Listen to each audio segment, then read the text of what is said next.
Welcome to the Monday, September 8th, 2014 Washougal City Council Workshop Meeting. Rose, could you call the roll, please? Councilmember Boger. Here. Councilmember Wagner. Here. Councilmember McDaniel. Councilmember Greenlee. Councilmember Shoemaker. Here. Councilmember Lindsay. Here. Councilmember Freeman. Here. And Councilmember McDaniel will not be to either one of the meetings this evening. To start out the meeting, our first item on the agenda are any members of the public that would like to address council. I see we have lots of folks here. Now, I have a feeling that we know what most of the subject is. So if I could preface it, I think the council has a good idea of a lot of the information to have to do with oil trains, coal trains, trains in general, that type of stuff. So if we could keep comments brief, I will cut folks off at 3 minutes because we've got a lot of other stuff to get through as well. And this is not probably the end of the discussion. This is just the start of the discussion for the council itself to see where they may want to go or not go in regards to trains in the community. So with that, I'll open the microphone up. If folks could, please come to the microphone, give your name and address and what you would like to say to council. Don't be shy. I probably won't stick around on this long, so don't be shy.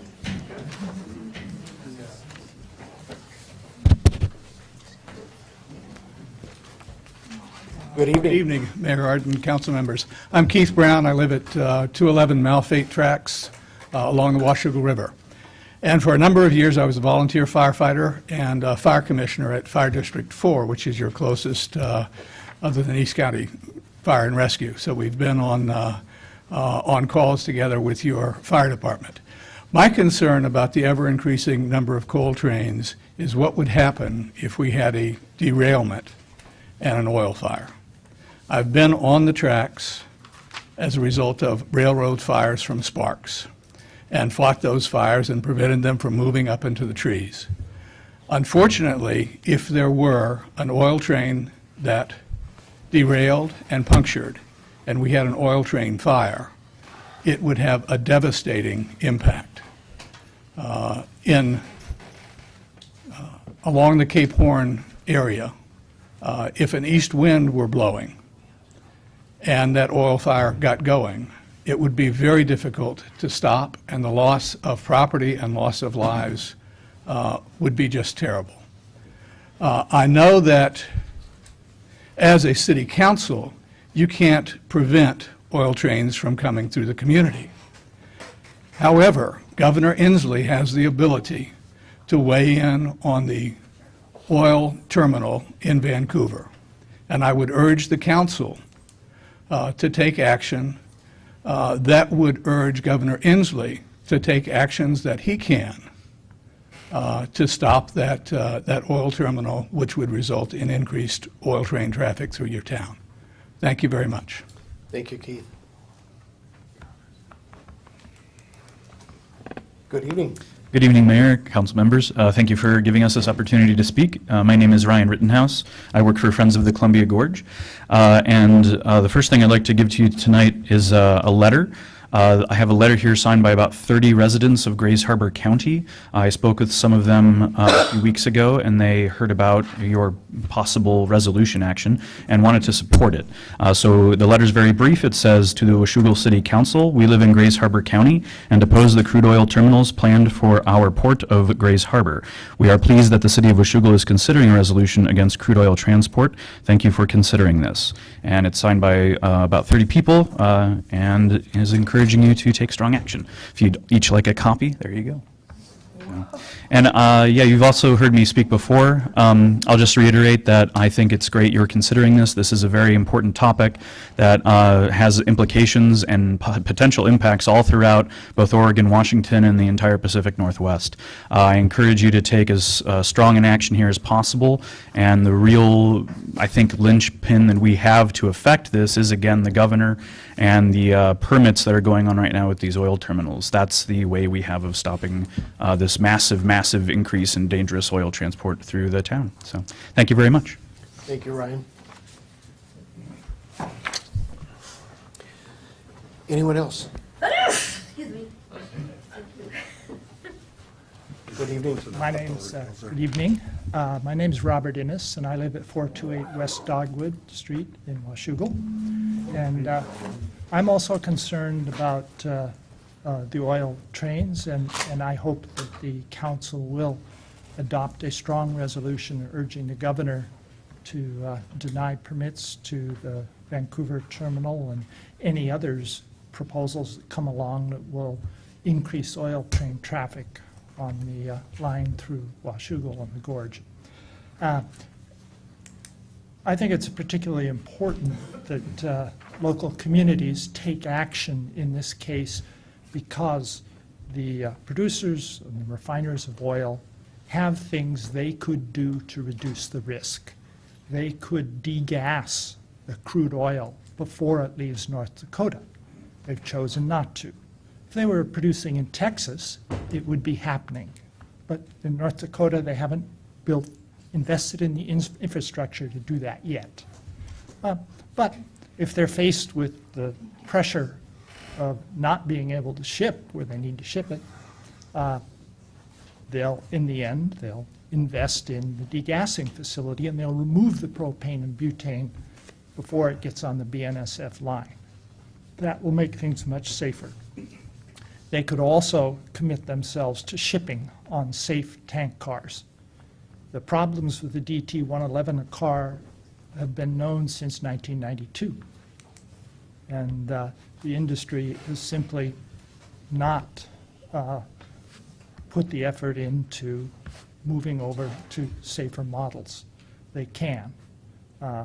And we recently got a nice example of how an industry can be safer when we got the news that a propane terminal is being proposed for the Port of Portland.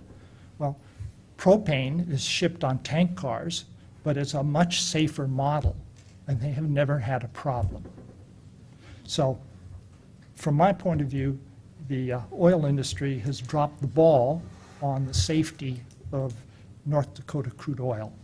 And without some countervailing pressure from people who are put at risk by the movement of crude oil and who have to bear the nuisance that comes with increased train traffic, then they won't do the things that are within their power to do.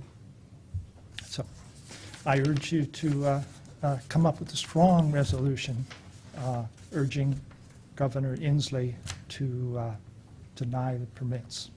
Thank you. Thank you.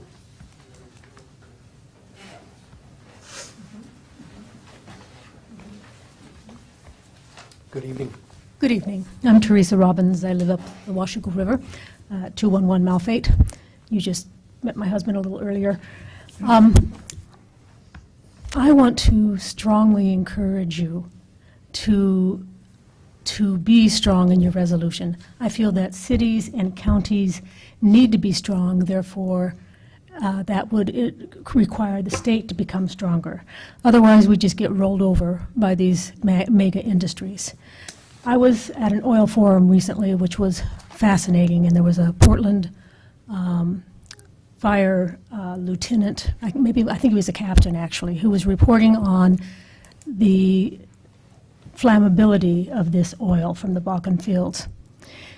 And they've automatically increased their evacuation distance, which used to be 0.5 miles evacuation for a derailment, to a full mile. And if you look at the fires that have occurred due to this volatile oil, it's massively explosive.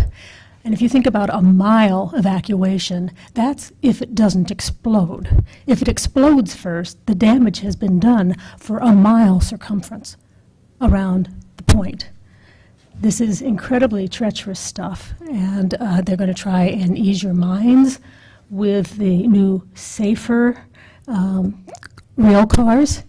Well, with that safer, heavier duty rail car for the supposed, to make it safer for Bakken oil crude, was one of the safer cars that derailed in Lynchburg, Virginia, and that was at 24 miles an hour, and it exploded. You know, it's not safer. I'm I'm not against business. I think we need business, but I think that this continual glut of toxic, explosive materials through the gorge and through our towns is a very dangerous situation, and our city councils and our counties and individuals need to speak up, or we will just be bowled over. So please, have courage and give this deep thought, and don't just buy the propaganda. Look at, I heard a gentleman saying he looks at facts. I hope so. Please do. Thank you. Thank you, Teresa.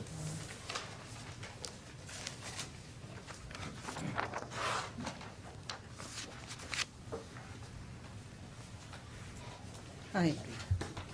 My name is Sandy Wood. I live in Vancouver and in between the Columbia River and the railroad track. And a family-owned property since the 1880s, so we were there before the railroad. In the last month, yesterday being the most recent, some unfortunate individual decided to cross one of the at-grade crossings right in front of a train. He was killed, was an Amtrak train.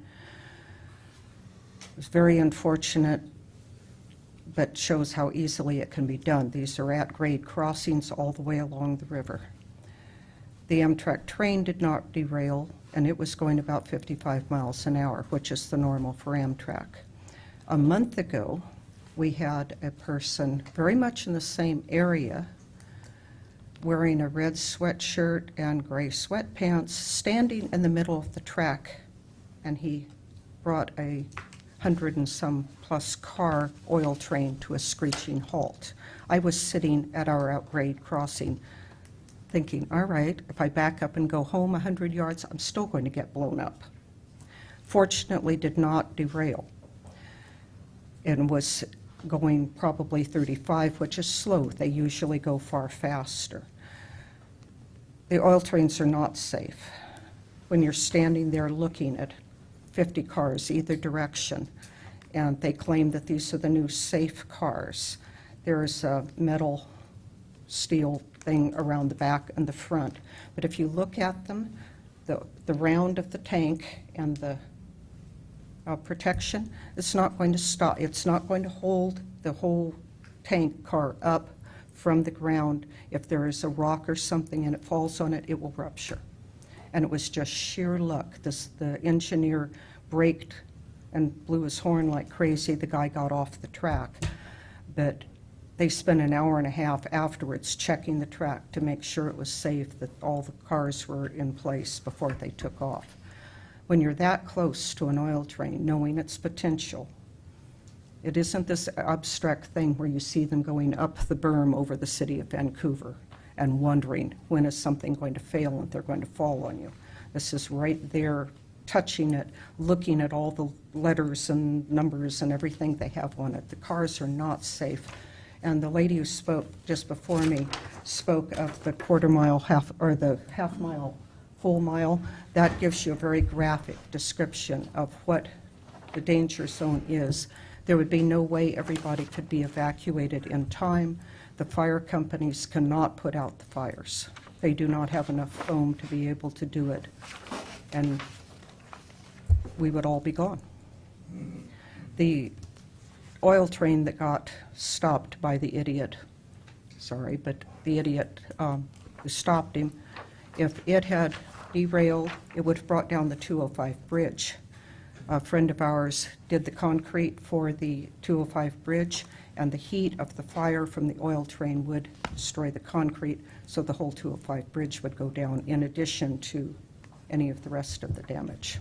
So please, you can't do anything as a city council, we can't do anything as a city in Vancouver, but we can express, please don't. Please think about it. The oil cars are not safe. The increased quantity is not safe. Do not destroy our country for the oil and coal people. Thank you. Thank you. Sandy, I have to ask, are you related to Mary and Becky? Sister-in-law. Okay. I went to college with both of them. Pardon me? I went to college with both of Oh, them. say hi to them for you. Thank you.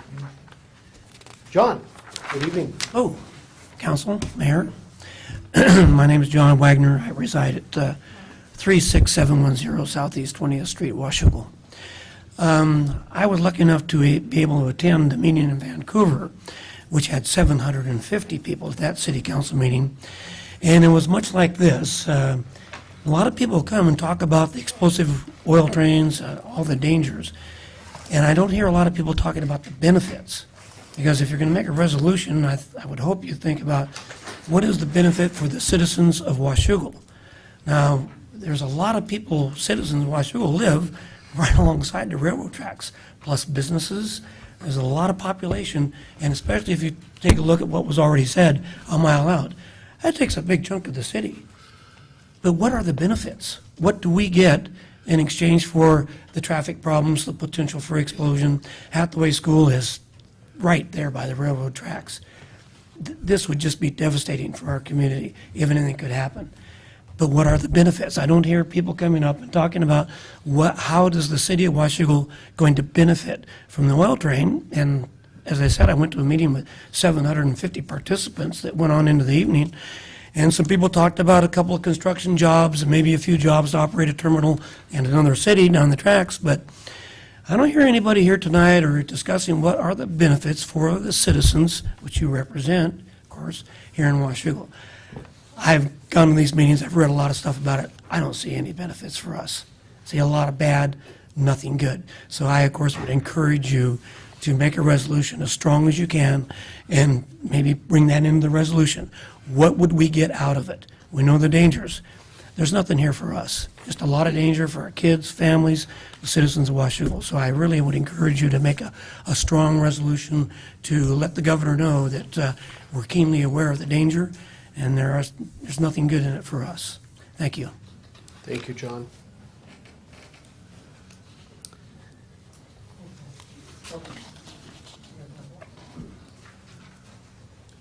Good evening. Good evening. My name's Dennis Rice, and I live at 1418 K Street here in Washougal. I've resided here for a little over 12 years. Enjoy living here very much. Enjoy the Columbia River and all the beautiful scenery here. I'd like to see the mayor and city council pass a resolution against all oil trains. Currently, we need to have a moratorium on oil cars passing through here until they are proven safe. Also, I'd like to have the mayor and council request that Governor Inslee deny any permits that would increase rail traffic here and in the Columbia River Gorge. Already we have traffic problems, especially on 32nd Street when trains come through the city. With the increased train traffic, it would be even worse. Other cities in Washington here have already passed resolutions, and I'd like to see the Washougal mayor and city council support them in passing a resolution against these trains. And one final note, Tesoro Corporation, the company behind this proposal, has a poor track record here in Washington. In 2010, there was a large fire up in Anacortes that cost 7 people their life. So thanks for letting me address the council, and that's all I have to say. Thank you, Dennis. Anyone else that would like to address council? Hi, my name is Paul Smith, and I live at 1482 Maybe Mines Road, which is a Washougal address, but I live in the west end of Skamania County, and I've been there 20 years, and our entire county is all a volunteer fire department. And so I think it's amazing that these trains there's what, 3 a day, up to about 18 a week currently, and there's absolutely no emergency response in place, evacuation, explosion. My understanding is the only boom material within the whole National Scenic area is somewhere over by the Dalles, and it's clearly not enough to be able to handle a spill. There's a little bit in Portland for the city of Portland, which is woefully small for any sort of a spill. Yesterday I came through the gorge heading back west, back home, and I passed a 99-car long oil train. and it got up to about 50 miles an hour, which they tend to go, they don't usually exceed about 60, but they can get up to 50, 55 miles an hour. And a wreck 55 miles an hour at 99 cars in Skamania County with an all-volunteer fire department. You can't even put that into words. So I strongly suggest the mayor, the city council pass this strong resolution and definitely have a moratorium in place for several reasons, not just the inadequate cars, which that alone is very valid, until those are put in place, not some transitionary period to give them years to upgrade into that. But a moratorium until there's a full emergency evacuation, spill, explosion response in place with who is responsible for paying for that. Washougal can't pay for that. Camas can't pay for that. I think cumulatively, none of these cities that these oil trains would be going through could pay for that. Definitely not Little Skamania County. So I urge you to have a strong resolution in place. Thank you very much. Thank you, Paul.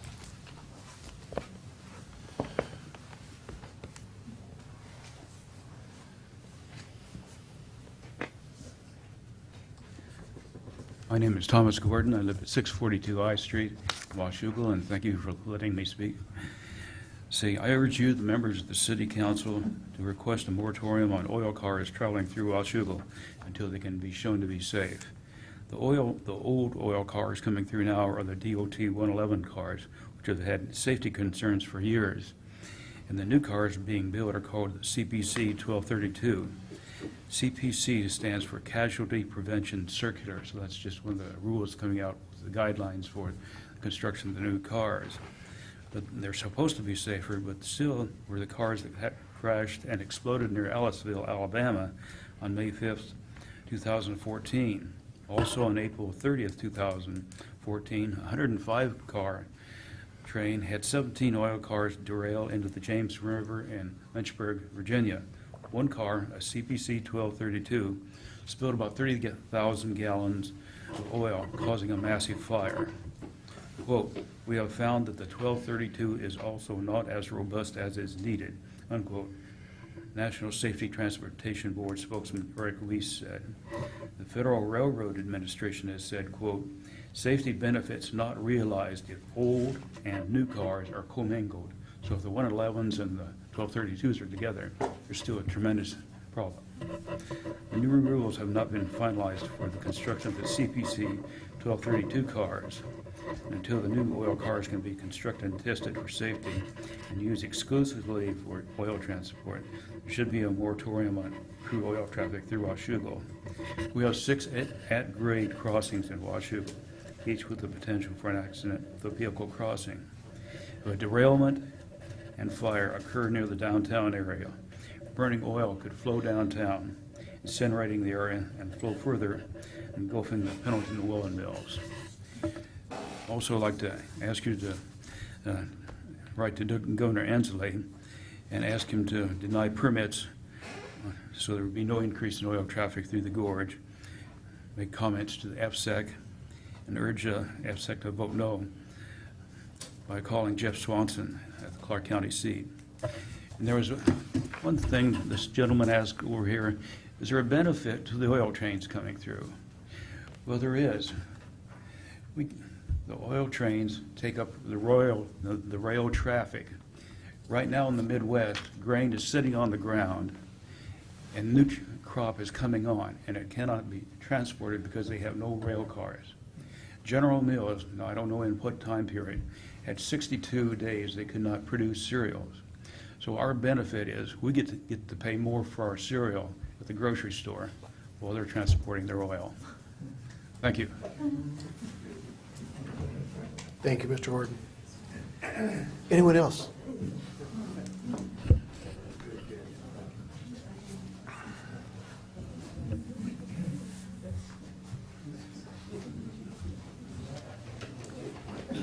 My name is Erskine Wood, and I live in East Vancouver. My family's been there for 100 years, more than 100 years. Anyhow, I haven't, but we've been there for a very long time. My big concern, should an accident happen, who's going to pay for it? They prove, like Brigantic, they don't even come close to covering the damages, compensating the people or anything.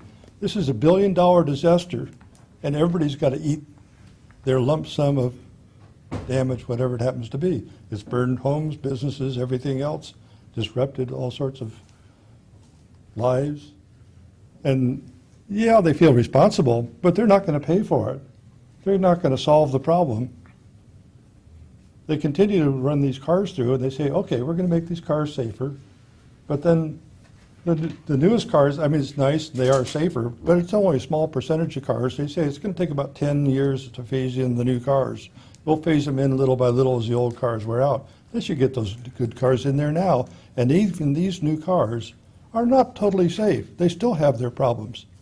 Should they explode, they'll still incinerate. Not as easily, they won't puncture as easily, but they're not perfect either. So we really need to consider whether you want these oil trains rolling down through Washougal, which is not a big town, which is a linear town. It's as long as the trains are. So if you got this is not like a isolated problem in Washougal. If something happens, it'll stretch out for the whole city. I don't think the people of Washougal want this. Thank you. Thank you, Mr. Wood. You've been very patient.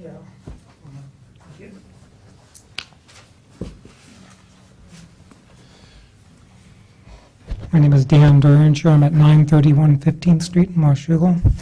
And I was just waiting because I wanted all the oil people to speak first. And there's another item on the agenda on the invocation for the city council. And as I've spoken here before, I urge the council to pass that resolution to include a short invocation at the beginning of the public meeting. And as I read through the Supreme Court decision recently again on Grease and Galloway, I was struck by one paragraph in there that made me think, or made me realize that this desire to say a prayer at the beginning of a meeting is really something that should be coming from the council. Here we are, citizens from the Washougal, talking with you guys about, we think that the council should probably do this before they start their meeting. But listen to this. This is Justice Kennedy. The principal audience of these invocations is not, indeed, the public, but lawmakers themselves, who may find that a moment of prayer or quiet reflection sets the mind to a higher purpose and thereby eases the task of governing. The district court in Marsh described the prayer exercise as an internal act directed at the Nebraska legislature's own members rather than an effort to promote religious observance among the public.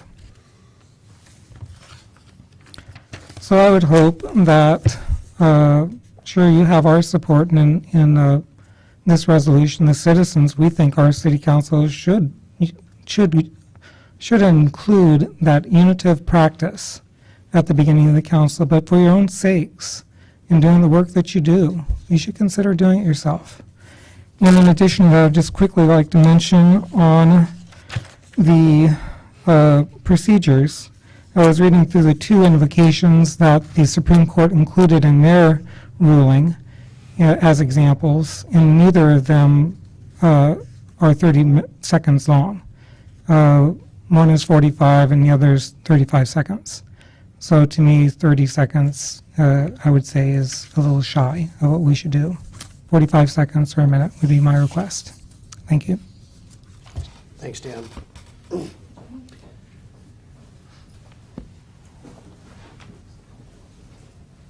Good evening, Bill. Bill Ward, Camas, Washington.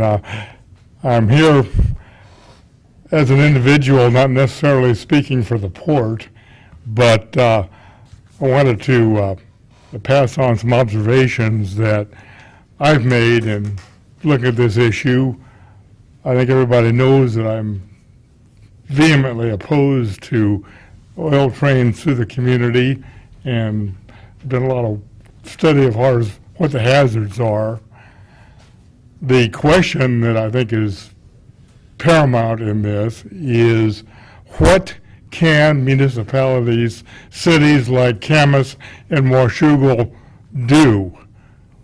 What resolutions can they take that in fact will impact the oil train movement?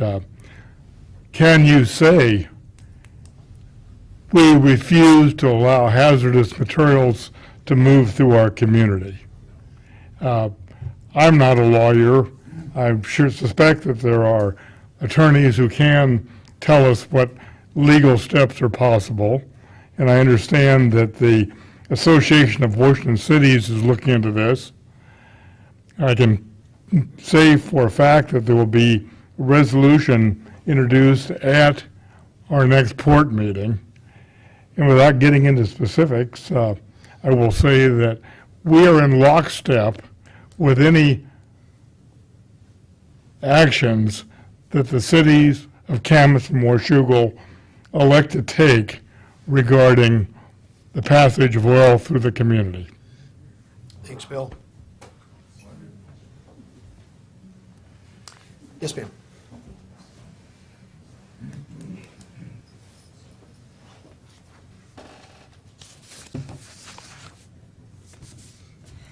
My name is Tadine Roos, and I live downstream from you all in Vancouver. You've heard about the danger of oil tank explosions and oil spills, which would do irreparable damage to the Columbia River, all of which is true. But as you consider a resolution opposing this oil terminal, I would like to say a few words about the economics of this proposal. My family homesteaded in eastern Montana, and I have been watching the Bakken oil activity for years. And contrary to the Columbian interview with an employee of Continental Resources who said that the wells produced for 20 years, I see from public data that these wells produce for a couple years, after which they decline and are stripper wells, which is producing less than 10 barrels a day. In 12 years, that's what they're producing. All those jobs in North Dakota are drilling new wells just to keep production up. And they're running out of drilling sites, which is also clear from state statistics. There is a big news story that did not get any exposure this summer. The U.S. Energy Administration, which has been collecting mundane statistics for decades, revealed that 127 of the largest oil and gas companies are running out of cash, spending more than they are earning. They report that in the year 2013 to 2014, $568 billion in earnings and $677 billion in expenses. To cover the difference, $110 billion, they're selling assets and increasing the debt load. This is consistent with my observations as a royalty owner. Domestic producers do not get as much per barrel of oil as they would if they could sell it on the world market. They need more money. Recently, I received a brochure encouraging me to contact my representatives and senators, here it is, to overturn the ban on exporting domestic oil because it will increase my royalties. Goldman Sachs reckons that half of all the oil companies listed on the stock exchange are now spending 5 times as much to extract the oil as they did in 2000. And they need $120 a barrel to remain cash neutral. Carbon Tracker, a nonprofit think tank, says bitumen, tar sands, is the most expensive hydrocarbon to produce and signals that business is over for extreme oil. Wendell Berry, one of my favorite authors, says, "Do unto those downstream as you would have those upstream do unto you." This oil terminal downstream is a disaster waiting to happen for all of us living here along the Columbia, and it's not even good business. I urge you to draft a strong resolution to oppose this project. Thank you. Any last comments?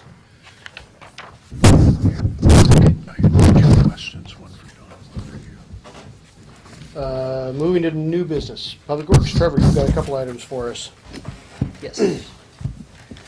First item, open bids in early August in regards to some filter vault retrofits on LeBrun Boulevard.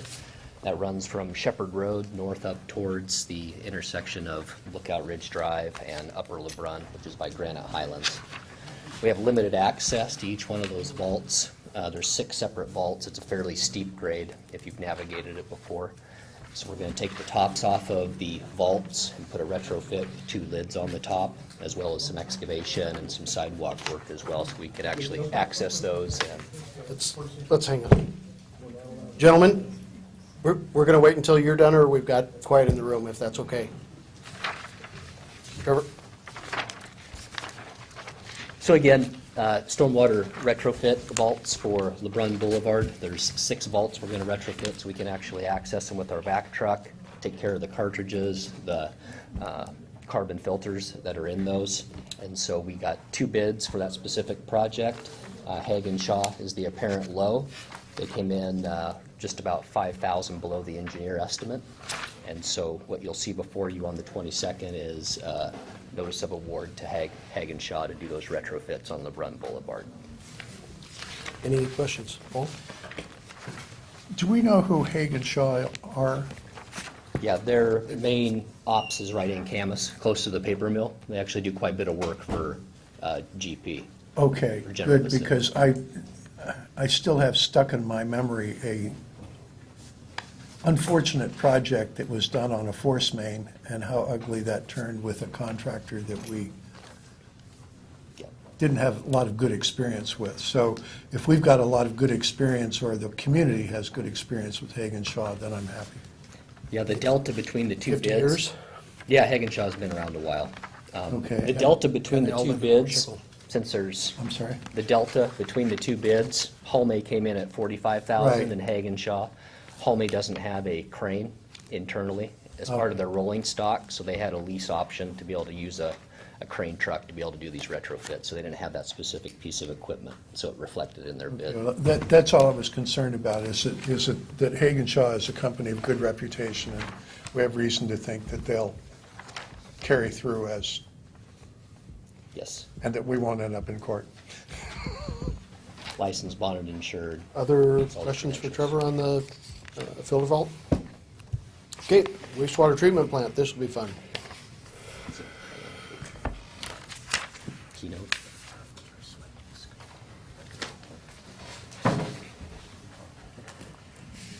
CO2? It's in keynote.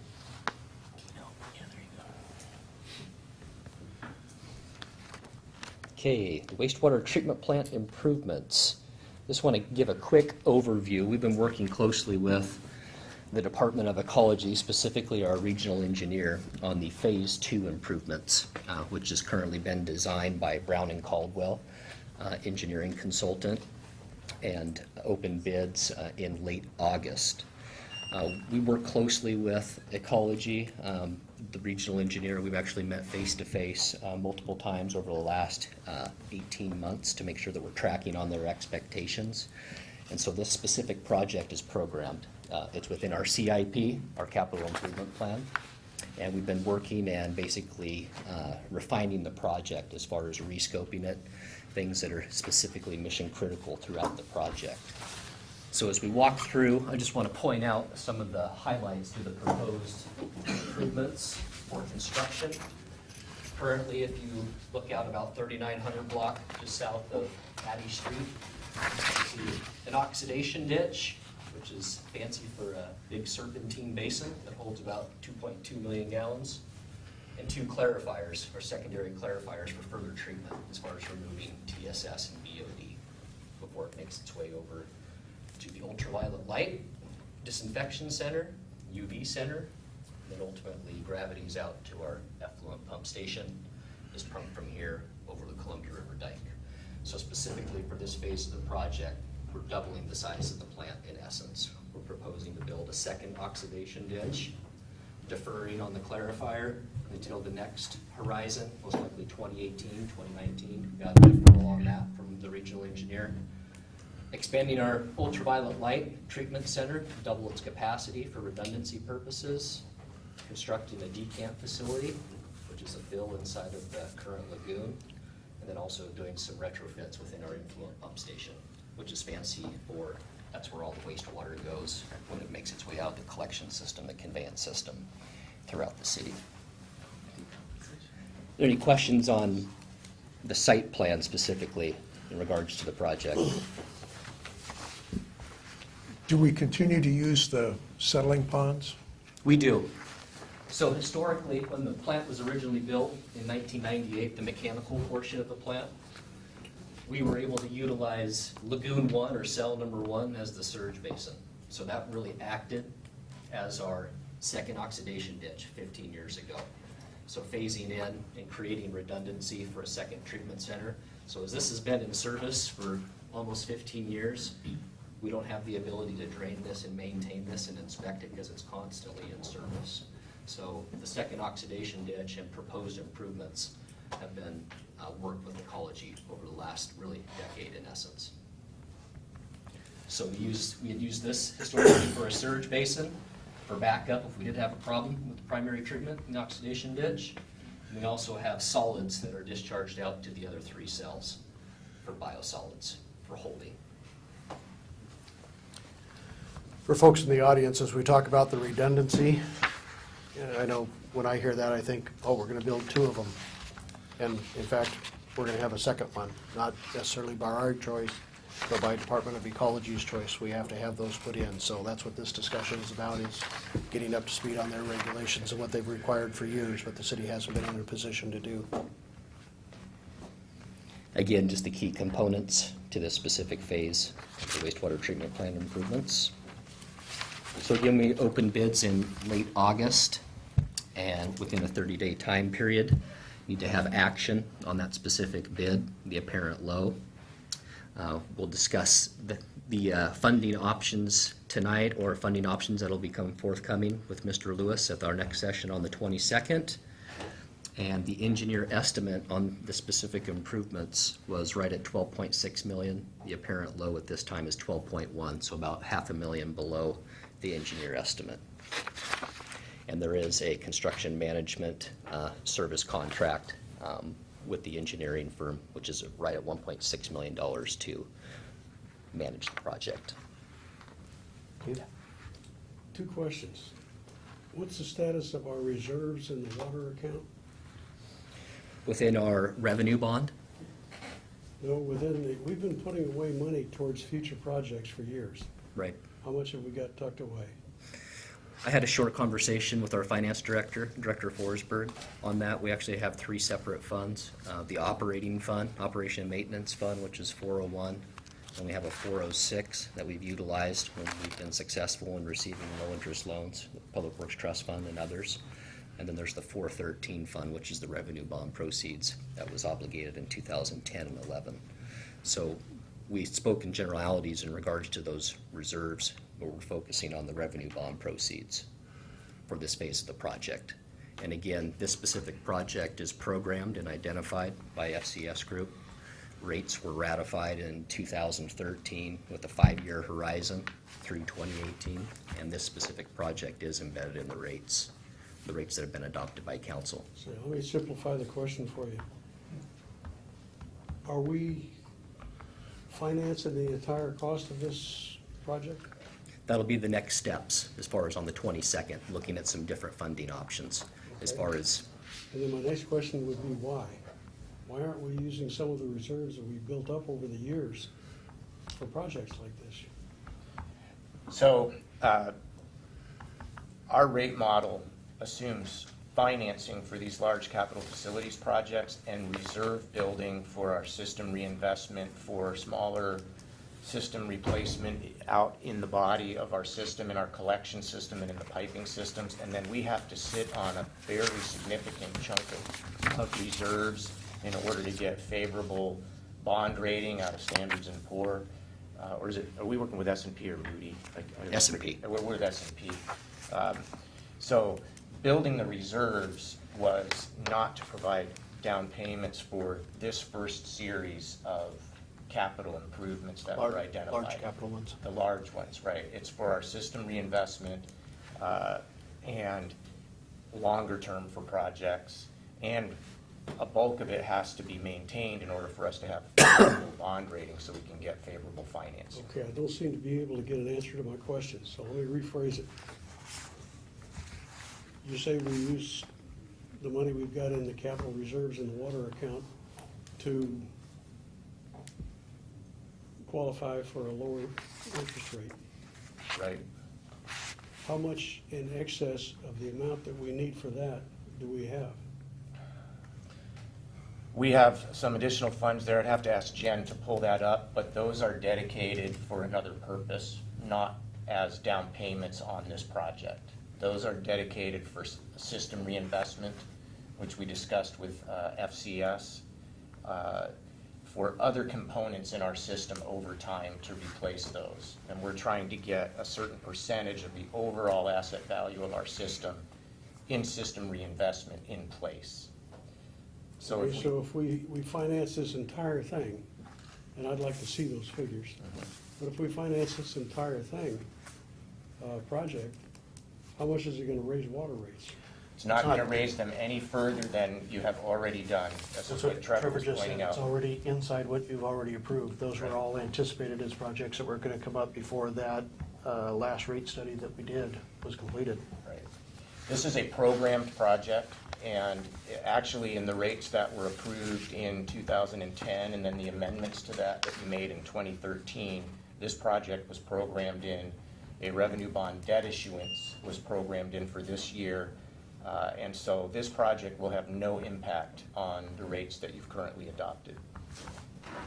Okay, would you make available to the council the status of the reserves? Yep, you've got a lot more information that's coming at the next council meeting that you're ready for it. Right. You've also got a decision to be made at the next Right. council meeting. Oh, yeah? And I think you'll find the rest of Trevor's presentation to be very informative about the financing ideas that we're trying to get at and some of the complexities that are involved with our legislature and our state government. Trevor's presentations always are. Thank you, Trevor.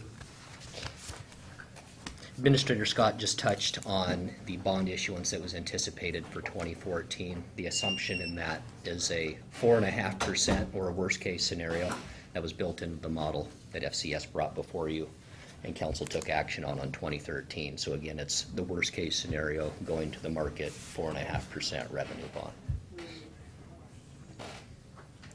So as part of our multifaceted and multi-pronged approach to chasing preferred money, we've worked closely with Lloyd Halverson, previous city administrator at the city of Camas, to keep a pulse on Public Works Trust Fund, as well as the Department of Ecology state revolving fund opportunities, and when those cycle and when they're available, and staying on top of those applications because it does have preferred dollars as far as the interest rate specifically.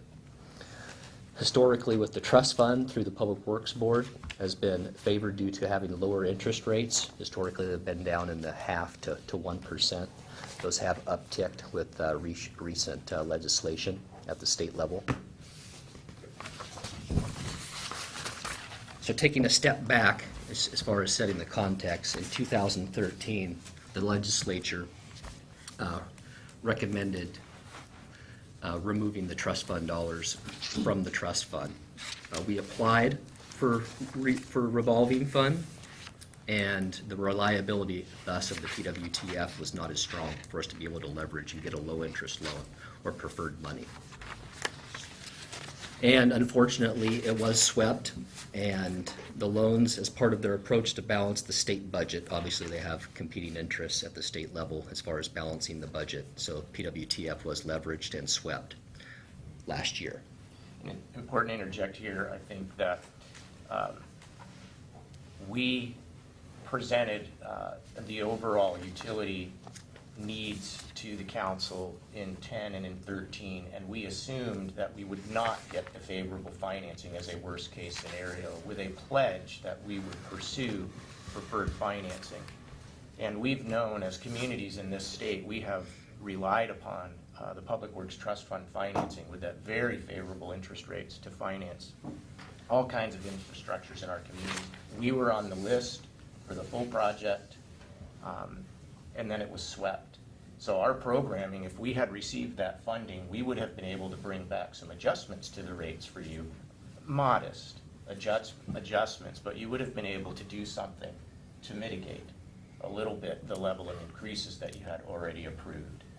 You know the story. It was swept in the balancing act.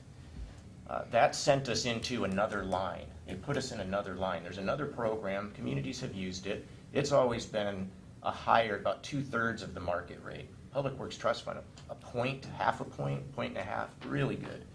The State Revolving Fund through Ecology, Water Quality Program has had favored rates as well.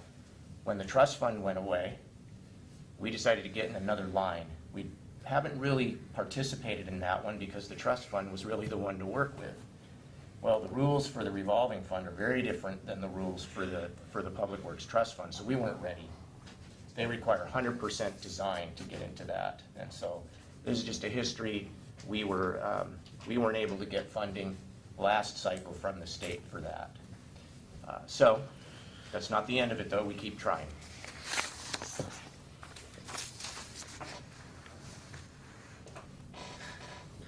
So in response, late last year and early this year, we reapplied for Public Works Trust Fund in this most recent cycle, and we also applied for a revolving fund through Department of Ecology. We also advocated, along with all cities, for reestablishment of the PWTF with other partners, not only Southwest, but throughout the statewide program. So PWTF was not reestablished in 2014 within the legislative session. So the existing list was not funded, the list that we were on. The revolving fund program requires 100% design. Administrator Scott had just mentioned that. We weren't quite at that point. We were about 70-75% as far as timeline within the project and working with Brown and Caldwell. And needed to check a few more boxes as far as environmental requirements, as far as review for the project. Therefore, we did not receive revolving funding in 2014. Excuse me, Trevor. Yeah. Are we on a timeline? I mean, do we have a deadline when this has to be completed? So the conversation we've had with Ecology and the regional engineer when we started the scope of work and engaged with Brown and Caldwell to design the project, the original agreement in working with them was to get it out to bid, start construction in late 2014, close out the project, and have the improvements in service in 2016. So the short answer is yes, we're under a mandate. It's been soft, and Ecology has been working with us, and we've punted this deadline 2 or 3 times already, I believe. Yeah. Thank you. Are you saying that 2016 was the hopeful date if all goes well financially? Or are you saying that that's the That is the EPA's deadline? Ecology. That's our current agreement. It will be done in 16. Okay. So at this point, as far as not knowing if the legislature will keep Public Works Trust Fund, we will not know until the 2015 session, which will take place in June or July of 15. So a little less than a year from now. So we intend to reapply for revolving fund this fall. Decisions on selected projects are due in spring of next year, early 2015, with funds available in July 2015. So that's a little bit faster track and turnaround with the revolving fund compared to Public Works Trust Fund and its vulnerability that's been demonstrated over the last couple of years at the state level. So both trust fund and revolving fund are reimbursable for project expenses if we were to move forward and execute a revenue bond or another hybrid approach that Mr. Lewis may identify, so it is reimbursable. So again, getting back to the interest rates, both trust fund and revolving fund are right at 2.5%, about 2 points lower than market. Market is right in between 4.25, 4.5, depending on your rating on the market. So at this point, we have no certainty that we will receive either trust fund or revolving fund loans. Again, we do track it closely and speak to program staff to make sure that we're engaged and know when deadline dates need to be met and when appropriations will become available. And before you turn on from that, just to give you a feel for what we're thinking, and of course, we don't know what the legislature will do. The Public Works Board has published its list of projects that it is recommending to the legislature for next session be financed. We are well placed on that list for $7 million. That is the new maximum that you can borrow from the Public Works Trust Fund. This is a larger project than that. In the past, the full project's been on the list. They are recommending $185 million, roughly, dollars in loans this next cycle to the legislature. That roughly equates to the interest payments that are coming in from loans that are already out there. The hope is that the legislature will kind of acknowledge that and look at the Public Works Trust Fund as a self-supporting loan instrument to help communities meet these mandates that come from the same state, as well as provide infrastructure that's needed in our communities. However, though that $185 million in interest payments is not required by any statute to be used for this program, the legislature could appropriate those funds in any way they want. And they have a big challenge, as you know, and so there's some skepticism about whether or not that list will get funded and that 185 will get swept away again. On the revolving fund side, it's a totally different story. Source of revenue for that is dedicated to these types of projects. It's a well-established project. Our conversations with the program staff lead us to be fairly confident that we might receive funding for the entire project, but we won't know that until the spring. And this would be one of our first forays into that program because we've relied on the Public Works Trust Fund so often in the past, and we have debt service already for many projects in that regard. So we have some confidence, but the timing isn't very good. So we have some options, choices that we have to make right now in the short term.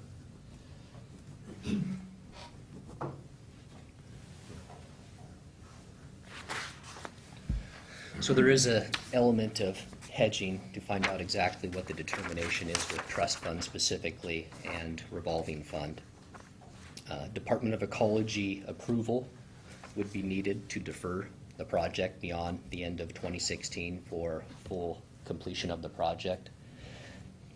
And there's some risk associated with the bid climate and bond market. We are starting to see an uptick on bids, especially with larger scale construction improvements and infrastructure improvements. Our bids were fairly tight, ranging from the 12.1 to 14.2 million, 10 bidders. So it was a fairly tight bid. Bids could escalate, and neither low interest loans are secured, either trust fund or revolving fund, and revenue bond rates could uptick. On the, Sorry. yeah. Excuse me. Sorry. Why the long discussion about the Public Works Trust Fund and the revolving fund if we're going to have to put these things out for bonding now? Well, because Trevor's about to get into the options analysis that's in front of us. There may be a way to keep all of our options open, and Trevor will get to that Sorry, in a minute. proceed. It's really the next steps as far as options analysis, financing option analysis. So scheduled at this time for the next workshop 2 weeks from today is to have financial analysis options presented by Mr. Lewis and accompanied by a staff recommendation on how to proceed, the preferred path forward, given the complexity of having bid the project, needing to move forward with construction, finding out ecology's flexibility in moving forward, and all the inputs and data that have been forwarded to Mr. Lewis, not only from Public Works, but Finance, to be able to have accurate information to run the model on making a recommendation.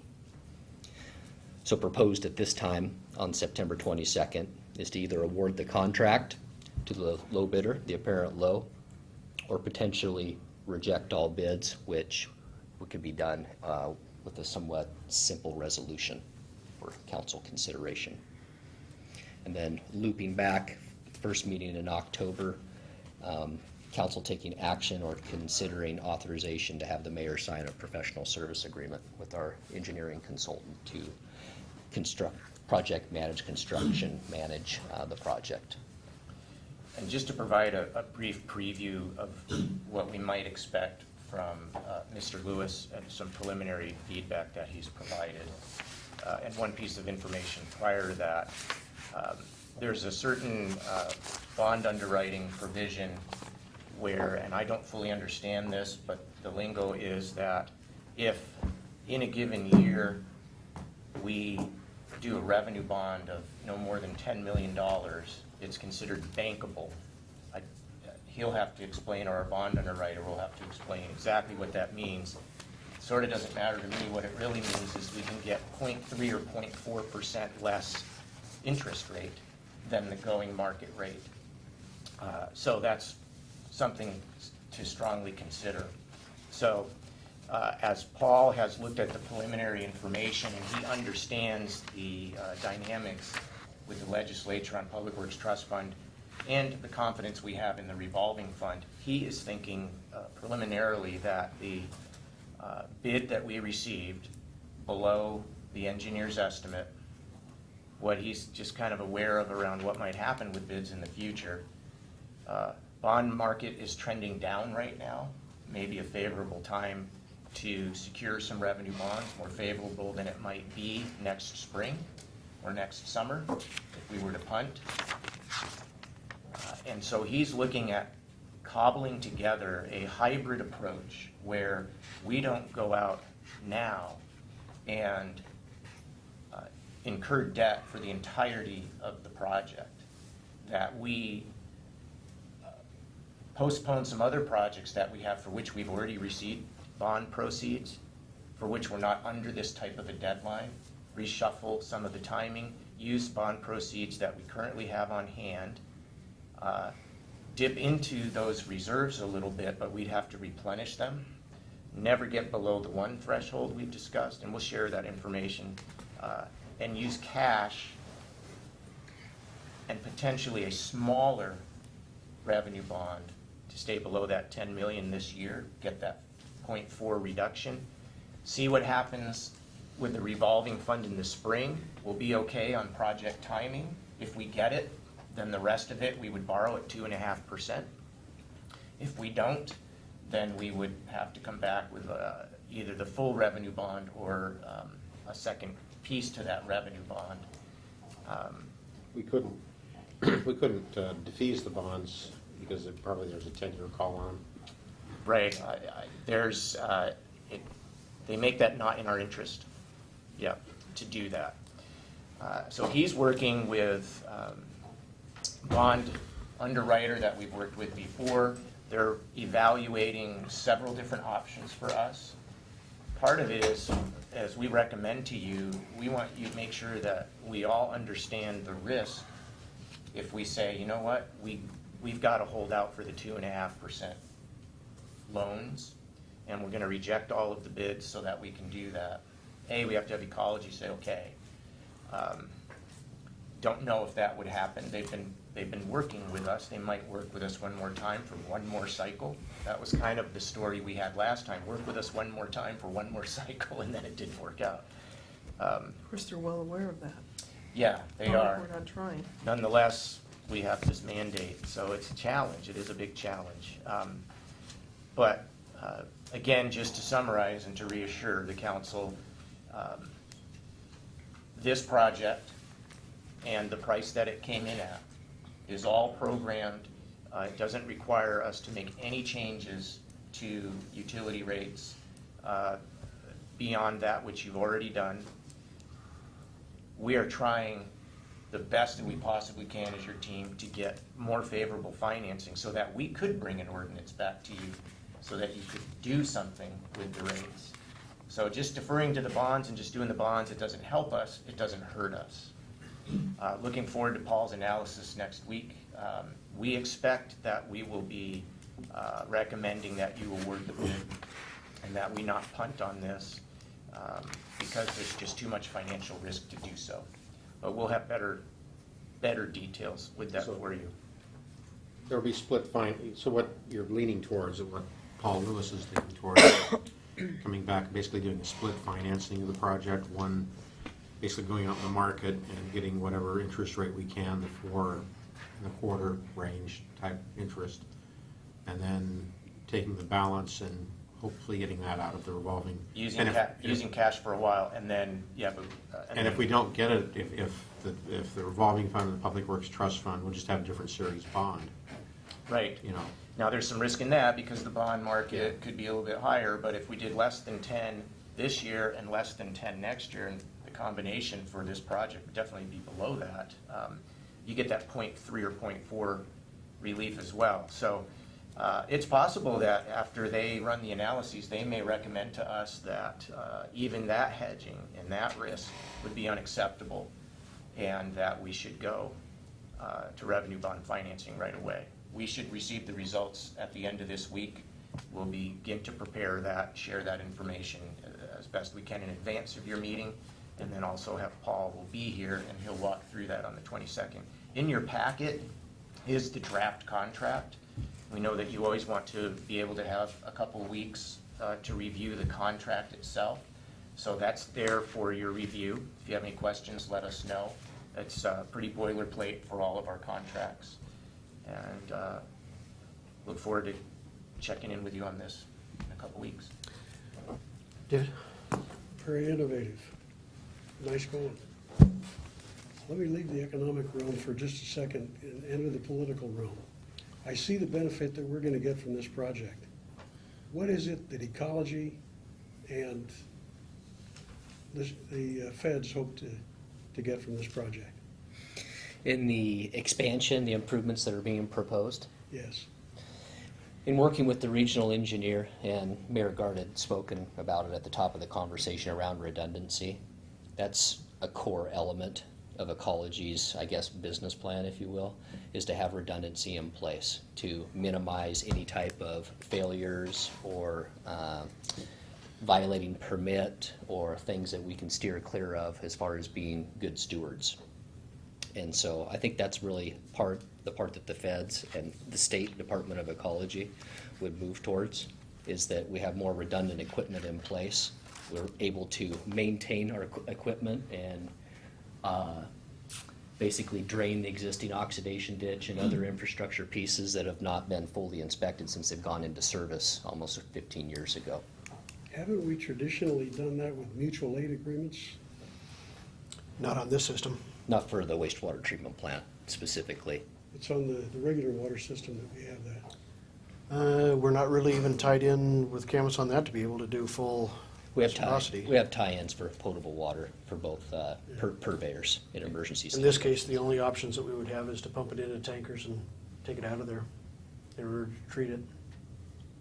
Okay. And when you say it's in their business plan, I think that's a nice way of saying they have rules that require this. It's not they want us to do it, wouldn't it be nice? It's we have to do it. And it was just a question of timing.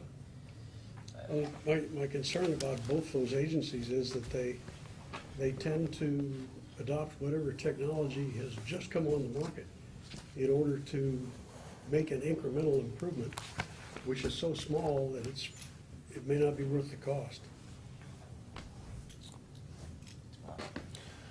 Well, How close to capacity are we on wastewater treatment at this point? It goes off a peak flow, which, as you would assume, is during the wet season, infiltration and inflow. So we can have, it's on a monthly average. I can pull those specific percentages to give you an accurate review of that. Off the top of your head, more than 70%? Typically at 75%, you start the design process, whether it's a clarifier ditch, influent pump station. So right at 75% or further north. So we're pretty close to having capacity issues in addition to redundancy issues. Right. We would probably have a little bit more time, but I think that's a good point, Counselor, is we have, even if we had no further growth on the books, we have to do this for the redundancy. What it does provide for us is some additional capacity within that redundancy to accommodate our growth as well. And I forgot to mention, I apologize, Representative Pike and Senator Rivers and our delegation are still pursuing the $1 million direct appropriation, and we are still very, very hopeful that there will be cash, $1 million in direct appropriation that we clarified for us early in the session in 2015, and that will definitely provide mitigation. We'll be able to do something about that. So I sent an email out late last week that walks through all of this again. Encourage you to take another look at that as you have questions, and please give us a call anytime. And then one further thing, just an observation. A $10 million 20-year bond with semi-annual payments. The difference in annual payments between a 2.5% and a 4.5% interest rate is $127,000 a year. Over 20 years.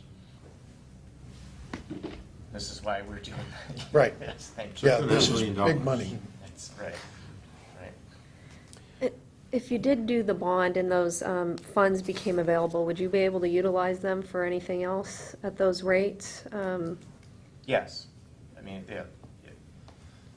but we would have to look at Other our projects? utility rates to make sure that we would have the cash flow to serve all of the debt. We could borrow at 4 point something, and then very quickly within the term of that borrow at 2.5, sort of redundantly for a period of time, and we'd be serving the debt twice basically. So in the short term, I don't know if we would have the capacity in our revenue stream in order to do that, because we'd be basically borrowing twice or 1.5 times. But then in the future, we could reduce capital expenditures or any additional debt we need in 2019 and beyond as things come up on the capital plan as well. So it's possible, and we would look at that at the time. Well, potentially some of those additional, some of those other projects that could be done with those funds, Michelle, are ones that, when Dave talked about reshuffling the deck and the priorities of when we do them, we've got money earmarked now to do some smaller projects that we may take and for a short period of time put it towards this. That doesn't get those projects done. The money that comes behind it in an additional bond could put those back on the tracks. Right. We had also hoped. We have no shortage of projects. We had also hoped, as you recall, as part of our rate mitigation program, we were looking at deferring, pushing, punting as much as we possibly could. There was a little bit of that we were able to do, and so we were hoping to be able to leverage that to bring back a different rate scenario for you. And so that sweep of the trust fund really stymied us. The follow-on to the 127,000 is that I think it would be worth having a very serious discussion with bond counsel, among others, about what is the cost of a callable bond as opposed to, in other words, a prepayment penalty. What is the prepayment penalty? Suppose we go out and we get this bond and then we get cheaper money. What does it cost us to pay the bond off early? There normally are substantial penalties. Right. And so that's something that we would want to know when this comes up. There is a way to refund a project. Probably it would be too expensive in the early stages. That was done on the hotel refunding they did last year. So you would just have to make the bonds callable, and as Councilmember Greenlee pointed out, that probably would raise the interest rate a lot. Well, that was a question you asked a minute ago, I thought. Because you Yes. can certainly do that, it just moves it up. But we can get a detailed answer about what that risk would be and whether it really is a viable alternative to the. And also, does it change if you're talking about a publicly issued bond or a bankable bond?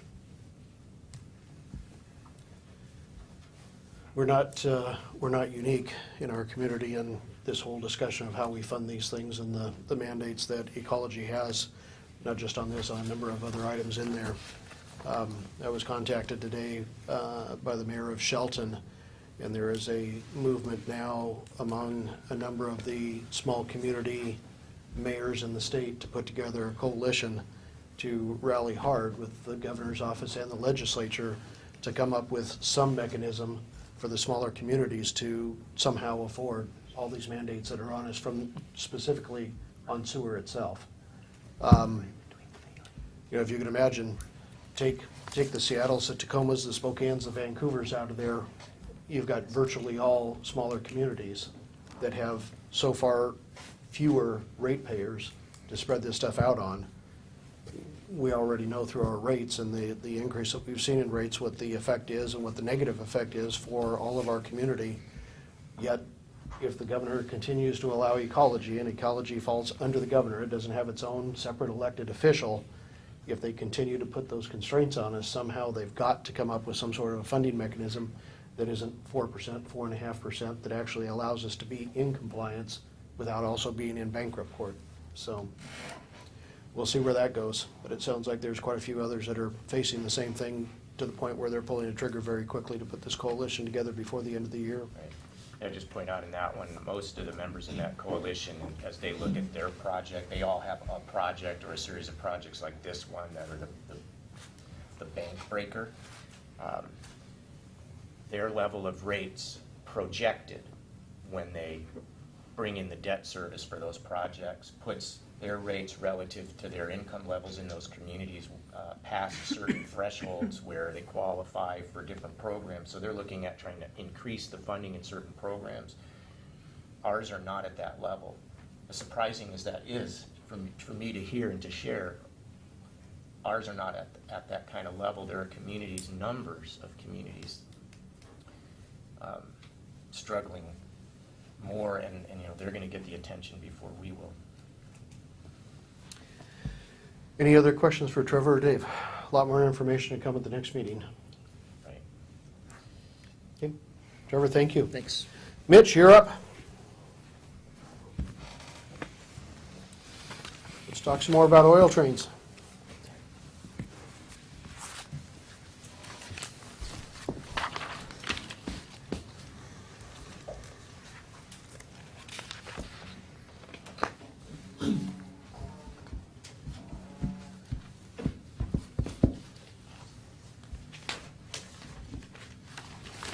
I'm not seeing the presentation. Oh, and this is, I'm sorry. It's still in the Dropbox, you said? Not Google or sorry.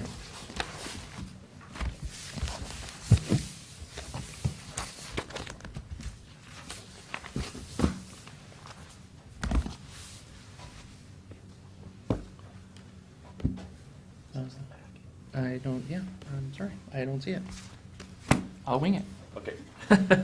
Let me first pass out, I had a few slides that I could, really it was just to start a conversation.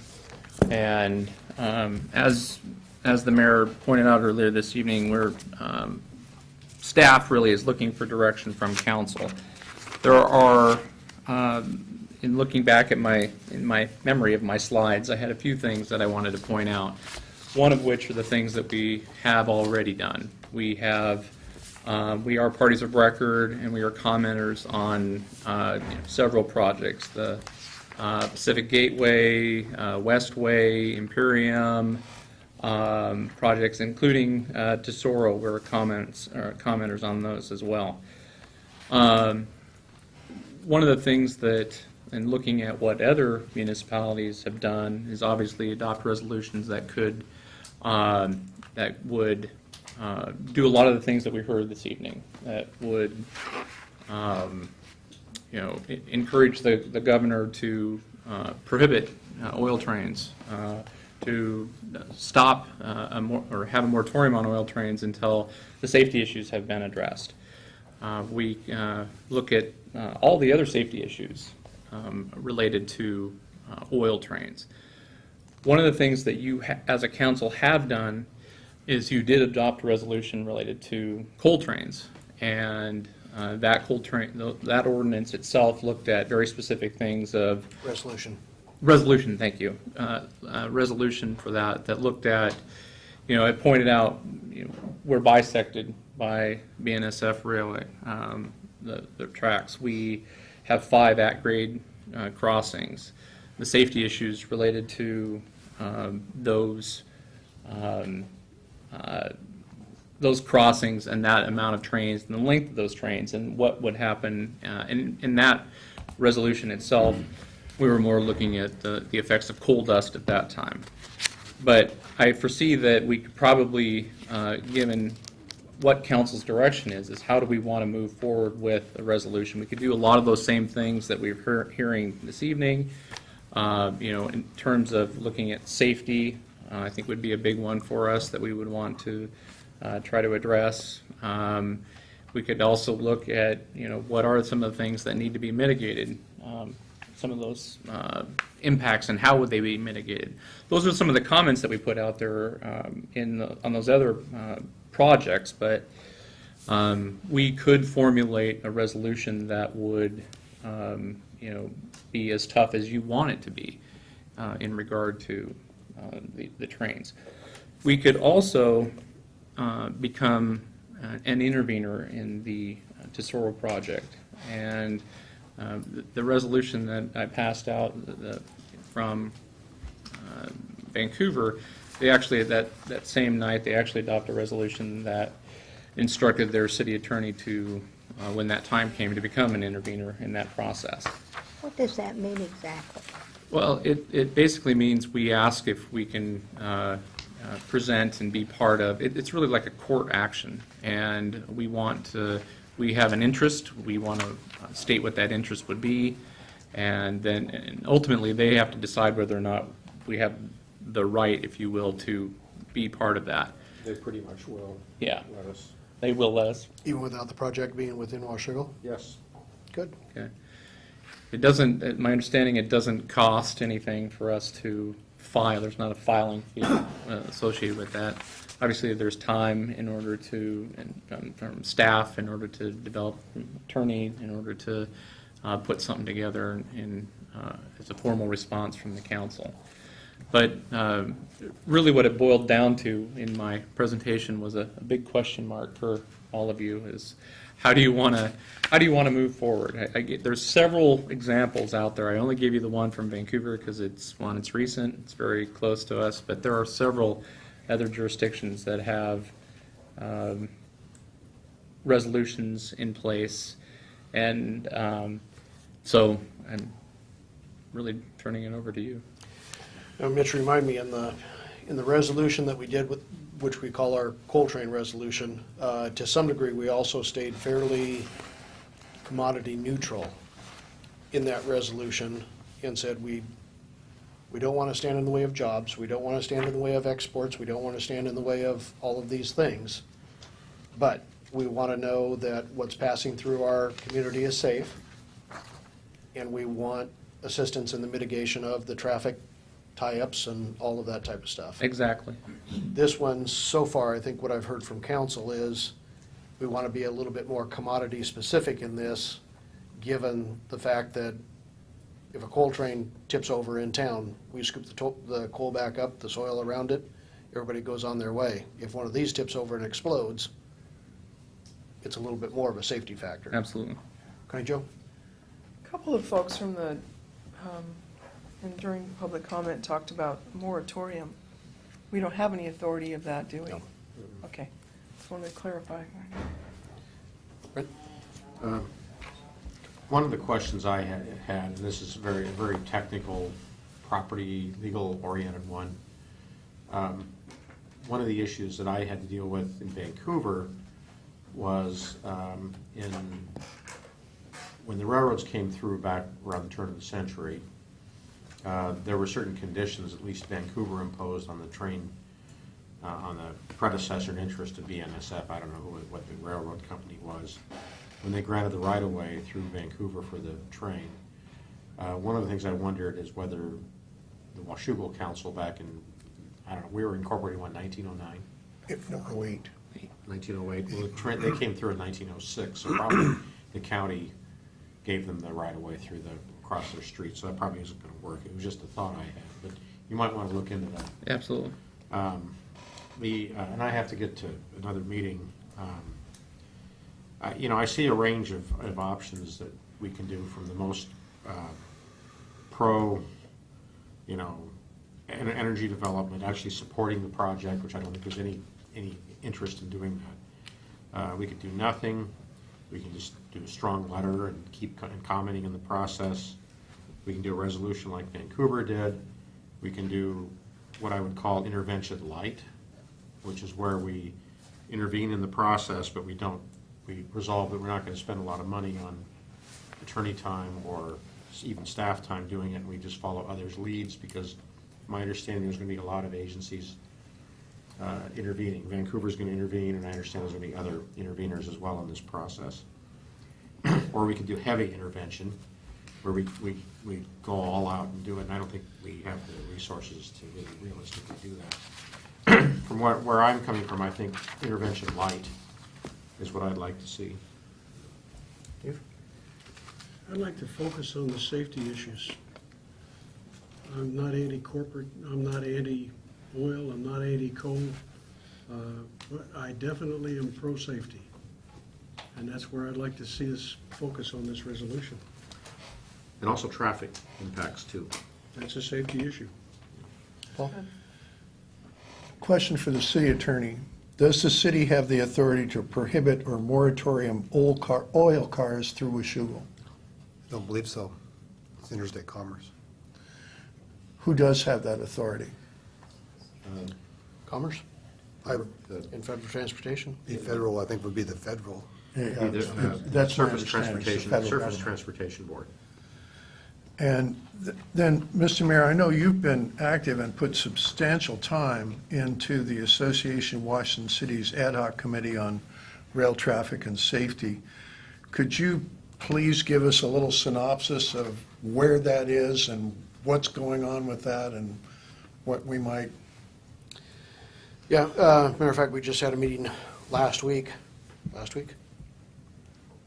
2 weeks ago. Whatever the Friday was before Labor Day, whoever's great idea it was to do that in Tukwila on a Friday of a 3-day weekend and let out on I-5 at 2 o'clock. I don't think they're there anymore. That was, actually, we had more information that came out of that than we have had so far. And we had an individual making a presentation from the Department of Utilities and Freight, and also an individual who is basically the governor's designee on to ecology, who is kind of fronting the entire rail traffic, what should I do with this thing when it's all done and everything else. They actually gave the most concise, up-to-date, and we're trying to get it electronically to put it out to everybody, scenario of how they're going to go through, the information they're looking at, the statistics that they're pulling from around the country, the statistics on Bakken oil, what it means to rail traffic within the state itself, but what it also means to backing up trains, as was mentioned with the grain and that type of thing, into other markets that we also share, because we've got wheat fields and all that good stuff here in the state as well. So clear from the time those trains enter the state lines and or before that until they hit whatever port they're going to, or they exit state lines again going up into Canada. They have a timeline set out that I hadn't seen before, which is good. They actually have some community meetings coming up. I believe our closest one is in Lacey in October, where they're looking for comment. They'll be out with draft recommendations prior to that and making those public. There's actually quite a bit of information on their website now.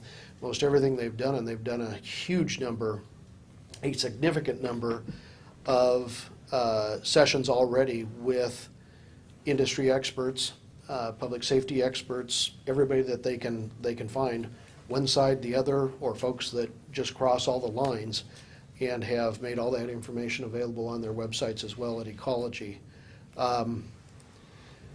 Basically, where AWC is pointed at this time, and I reported this to council previously, is I believe that they're going to end up, to a large degree, being commodity neutral in anything that they do on rail traffic. So it won't necessarily get into oil or coal or any of that. It's going to really harp on the impact of rail traffic to our communities throughout the state, period. And stay out of the whole fight about everything else and leave that to the governor and ecology on another side. But it was interesting in this meeting that they brought those individuals in who are having direct influence to the governor himself on what he's going to do with any of these projects in total. So it's moving forward. That group is not, I don't believe that that group's going to move in a significant way to deal just with oil train traffic. Councilmember Hanson from Vancouver, who also sits on that committee with me, he and I are still in the process of trying to put together another subcommittee of that group that deals just with the safety aspects of oil train traffic itself, so that that group can be unencumbered by it and others can join us and move along those lines and try and create some additional awareness and education just on the oil trains themselves that are community specific. Can the city impact speed at all? You said we can't impact whether they come or not. Can we impact speed or time of day or frequency? No. There is a state agency that can, though. Is it Yes. FMCIB? Freight Mobility? No, it's, UTC. Yes, UTC. UTC. That's who we work with on this. What does that stand for? Quiet zone. Utilities and Transportation Commission, which is one of the gentlemen that was up there doing his presentation. They helped us with the quiet zone. And do we know what the speed is that they cannot go above, or do they have a range when they're going through residential areas and such, or? Off the top of my head, what I had heard, or in some of the stuff that I'd read, was 40, and it may be less than that. But I think that that's one of the things that some of the municipalities have put in, not only to the U.S. Department of Transportation and related to the safety, but was also looked at urban areas and what the speed should be through those urban areas. And I think even Vancouver made mention of some other study with folks in Canada about moving them completely out of populated areas. And so, I mean, there's quite a range of actions. I mean, we could have a resolution, and I guess that's what I'm trying to pin everybody down as much as I can. I hear intervention light, and that to me means that we're going to, become an intervener. Is that coupled with a resolution? Is that coupled with a letter to the? That was my intent. Do we want something to, I mean, other municipalities have put stuff to the governor specifically. I don't know what level that you want to. I mean, if it's something that we know we have to live with, I mean, I think that stuff like speed would definitely prevent significant major catastrophes. And then maybe the time of day, I don't know if you're able to see more as an engineer during the day, if we can impact that at all. And what other cities have adopted resolutions in the nearby area besides Vancouver? Well, I know that the Gorge has one, Hoquiam has one. Let's see, I have a few. I mean, Do counties do them? The list is growing. yeah, the list is growing. Counties do. Columbia River Gorge Commission, and they did one to the governor as well.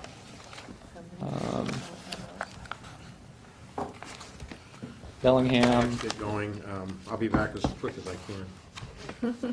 And what I do have, I mean, as you imagine, I get a lot of things from a lot of folks that have been kind enough to send me examples of resolutions, and I'd be happy to share all of those with council. This is just one really so that you could have to look at to kind of start that conversation. But if it's the desire of the council, I'll be happy to forward all of those that I have.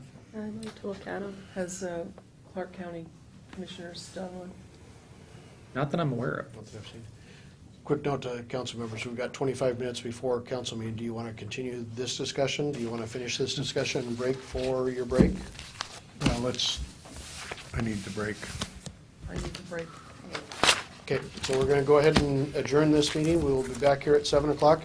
For those in the public, so you know, typically what we would do is take these items that are left in the discussion where we're at into our regular council meeting. Once we complete all of the items that we've got on there, we'll go into discussion items, kind of a mini workshop, if you would, within the council meeting itself to continue these discussions.